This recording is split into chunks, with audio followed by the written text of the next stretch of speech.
Lebih dari 1 dekade telah berlalu sejak Chris dan Lisa berjalan memasuki jalur pendakian di Panama. Namun hingga hari ini dunia tuh masih belum sepakat mengenai apa yang sebenarnya terjadi. Apakah mereka tersesat dan perlahan kehilangan arah di hutan yang sangat luas? Atau apakah mereka mengalami kecelakaan yang tidak pernah berhasil direkonstruksi? Ataukah ada orang lain yang terlibat dalam hilangnya mereka? Yang pasti, 2 perempuan muda itu berangkat untuk menikmati petualangan yang mereka impikan selama berbulan-bulan. Mereka membawa kamera untuk menyimpan kenangan indah, namun yang tersisa justru serangkaian foto misterius, panggilan darurat yang tidak pernah tersambung, dan teka-teki yang hingga sekarang masih membuat para penyelidik serta masyarakat dunia terus bertanya, apakah yang sebenarnya terjadi di dalam hutan Panama pada hari-hari terakhir Chris dan Lisa. Hai guys, balik lagi di Kamek Cerita.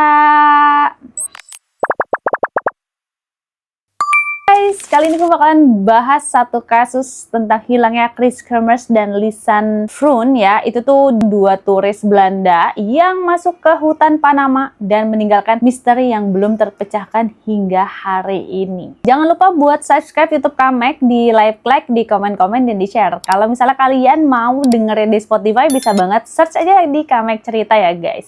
Oke, kita langsung mulai aja ya.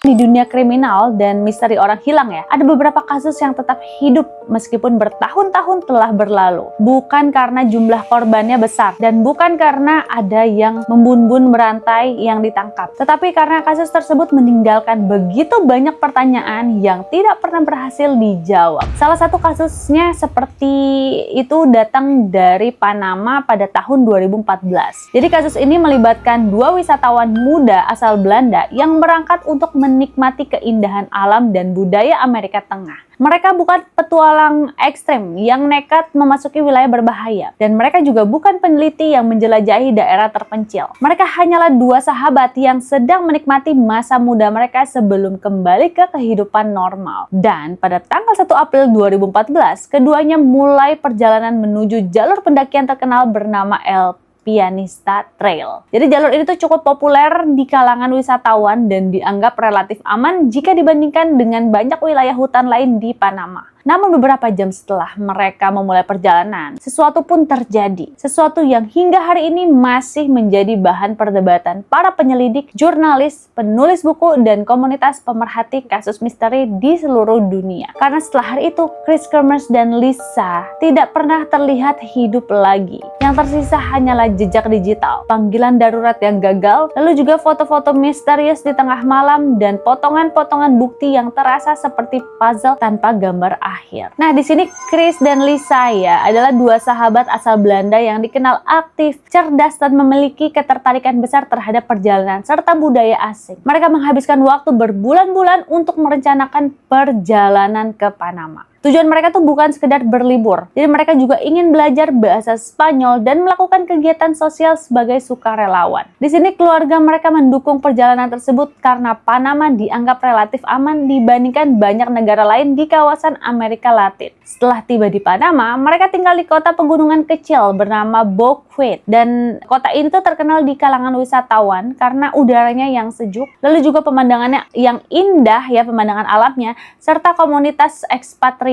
yang cukup besar. Jadi banyak wisatawan asing tinggal di sana selama berminggu-minggu bahkan berbulan-bulan. Nah, selama beberapa hari pertama ya, semuanya itu berjalan sempurna. Mereka mengambil foto, menjelajahi kota, berinteraksi dengan penduduk lokal, dan terlihat menikmati perjalanan mereka. Nggak ada tanda nih bahwa mereka merasa terancam atau berada dalam situasi berbahaya. Jadi mereka tuh tampak bahagia dan bersemangat menjalani petualangan yang sudah lama mereka impikan. Namun tidak ada yang tahu nih bahwa hari-hari normal tersebut akan segera berakhir. Tanggal 1 April 2014 menjadi hari terakhir kehidupan Chris dan Lisa yang dapat direkonstruksi dengan cukup jelas. Pagi itu mereka tuh berangkat menuju jalur pendakian El Pianista. Mereka menggunakan pemandu lokal dan mereka hanya membawa perlengkapan ringan berupa ransel kecil, kamera digital, ponsel, air minum, dan beberapa barang pribadi. Foto-foto yang ditemukan kemudian menunjukkan bahwa perjalanan awal mereka berlangsung normal. Mereka terlihat tersenyum tersenyum di depan kamera. Mereka berpose di beberapa titik pemandangan. Tidak ada ekspresi ketakutan atau tanda-tanda bahwa mereka menyadari bahaya apapun. Foto terakhir yang menunjukkan situasi normal diambil sekitar siang hari. Dan dalam foto tersebut, keduanya tampak masih berada di area jalur pendakian. Setelah foto itu tidak ada lagi dokumentasi siang hari, dan disitulah misteri dimulai. Karena setelah momen tersebut tidak ada seorang pun yang benar-benar tahu apa yang terjadi. Apa mereka tersesat? Apa mereka memutuskan melanjutkan perjalanan lebih jauh dari yang seharusnya? Ataukah mereka bertemu seseorang? Sampai hari itu tidak ada jawaban yang pasti ya. Salah satu bukti paling penting dalam kasus ini berasal dari data ponsel milik Chris dan Lisa. Dan beberapa jam setelah foto terakhir diambil, salah satu ponsel digunakan untuk menghubungi nomor darurat. Lalu panggilan tersebut gagal, tersambung karena tidak ada sinyal. Dan tidak lama kemudian, panggilan kedua dilakukan. Lalu panggilan ketiga, dan panggilan-panggilan berikutnya pada hari-hari berikutnya. Data yang berhasil dipulihkan menunjukkan bahwa selama beberapa hari setelah menghilang, kedua perempuan itu masih hidup dan berusaha mencari bantuan. Mereka berulang kali menyalakan ponsel untuk memeriksa sinyal lalu mematikannya kembali demi menghemat baterai. Pola ini menunjukkan bahwa mereka sadar sedang berada dalam masalah yang serius. Dan yang membuat situasi semakin menyedihkan adalah kenyataannya bahwa bantuan sebenarnya mungkin hanya berjarak beberapa kilometer dari mereka. Namun karena kondisi geografis pegunungan dan hutan yang lebat, sinyal telepon tidak pernah cukup kuat untuk menghubungkan panggilan darurat tersebut. Setiap panggilan yang gagal menjadi bukti keputusan mereka, bukti bahwa mereka berusaha bertahan, bukti bahwa mereka berharap seseorang akan menemukan mereka. Namun bantuan tidak pernah datang. Nah, ketika keduanya tidak kembali ke tempat tinggal mereka, kekhawatiran mulai muncul. Pada awalnya, banyak orang mengira mereka hanya terlambat pulang atau memutuskan menginap di tempat lain. Namun ketika malam berlalu tanpa kabar, situasi pun berubah menjadi darurat. Di sini polisi Panama, relawan lokal,